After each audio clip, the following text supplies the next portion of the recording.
Imagine waking up in the land of the Pharaohs thousands of years ago. The sun, Ra, rises over the horizon, casting its golden light on the banks of the Nile. This ancient river wasn't just a stretch of water, it was life itself. For the people who lived in its embrace, the Nile was their provider, their guide, even their spiritual symbol. But what was life really like for the Egyptians of old? Let's step into their sandals for a moment. If you're a farmer, your morning begins early. The rich, dark soil of the Nile Valley is your treasure. You work tirelessly to sow wheat, barley, and flax, knowing that your harvest, timed with the annual flooding of the river, will sustain your family and community.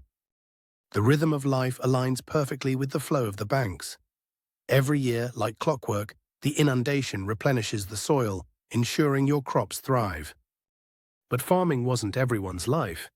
If you walk down the bustling streets of an ancient Egyptian city, perhaps Memphis or Thebes, you'd hear the clanging of bronze tools as artisans chiseled away at monuments or crafted delicate gold jewelry. You'd see scribes poring over papyrus scrolls, writing in hieroglyphs, their symbols transforming language into art. You'd catch the scent of fresh bread from a baker's stall, mixed with incense burning in homes and temples. For many ancient Egyptians, spirituality was woven into every thread of their lives. Their gods walked with them daily, from the jackal-headed Anubis guiding souls to the afterlife, to Hathor blessing women with joy and motherhood. Temples weren't just places of worship, they were vivid centers of activity, filled with priests conducting rituals, cleaning sacred statues, and chanting prayers to honor the divine.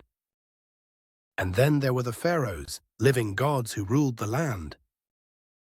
They weren't just political leaders, they were spiritual figures, believed to hold the favor of the gods themselves. Their grand monuments, the iconic pyramids and temple complexes, weren't mere displays of power, but eternal homes designed to ensure their safe passage into the afterlife. These architectural marvels stand even today, testaments to their ingenuity and the devotion of their people. Life in ancient Egypt wasn't all work and worship. They celebrated too. Festivals were vibrant, filled with music, dance, and feasts. Families gathered, sharing dates, figs, and honeyed wine, recounting stories that kept their ancestors' memory alive. So, what's the secret to their incredible legacy? It's their balance of practicality and wonder. They mastered science and engineering, but never lost their connection to the spiritual and the cosmic. And it's this ability to harmonize life, work, and belief that makes the ancient Egyptian civilization one of the most extraordinary in human history. Thousands of years later, their handiwork still captivates us. The pyramids, the hieroglyphs, the mummies, they aren't just relics of a forgotten past. They're reminders of a people whose lives were both grounded and divine. And perhaps, in their timeless wisdom, there's something for us to learn.